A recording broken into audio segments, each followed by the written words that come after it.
నిజాంపేట మండల కేంద్రంలో సోమవారం శ్రీ మడలేశ్వర శీతలాదేవి కళ్యాణ మహోత్సవాన్ని రజక కులస్తుల ఆధ్వర్యంలో ఘనంగా నిర్వహించారు. ఈ సందర్భంగా గ్రామ పురోహితులు వేలెటి లక్ష్మణ శాస్త్రి మాట్లాడుతూ రజక కులస్తులు కులదేవత అయినటువంటి శ్రీ మడలేశ్వర శీతలాదేవి కళ్యాణ మహోత్సవాన్ని వైభవోపేతంగా జరుపుకున్నామన్నారు. కళ్యాణంతో పాటు చండీ హోమం, రుద్రహోమ కార్యక్రమాన్ని చేపట్టామని, ఆ మడలేశ్వరి కృపతో రజక కులస్తులు గ్రామస్తులు అష్ట ఐరాగ్యాలతో ఉండాలని, పాడి పంటలు సుభిక్షంగా పండాలని వేడుకున్నామన్నారు.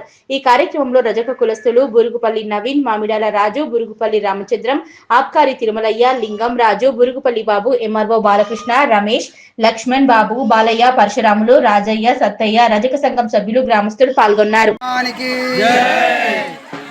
ఈరోజు అత్యంత వైభవంగా సప్తమి తిథి సోమవారం జరణీల గోత్రీకులైనటువంటి రజక కులస్తుల కులదేవత అయినటువంటి మడలేశ్వర శీతల మాత కళ్యాణ వైభవం అత్యంత వైభవంగా భక్తి శ్రద్ధలతో జరిగింది.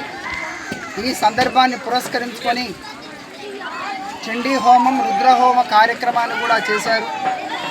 ఈ హోమ కార్యక్రమం ఫలితం వలన వాళ్ళ వంశము, వాళ్ళ కులము చక్కగా విద్య, ఉద్యోగము, వ్యాపారము, వ్యవసాయము అభివృద్ధి జరిగి లోకమంతా కూడా సుఖంగా సంతోషంగా ఉండాలని కోరుకుంటూ జై జగదంబ, జై పరమేశ్వర.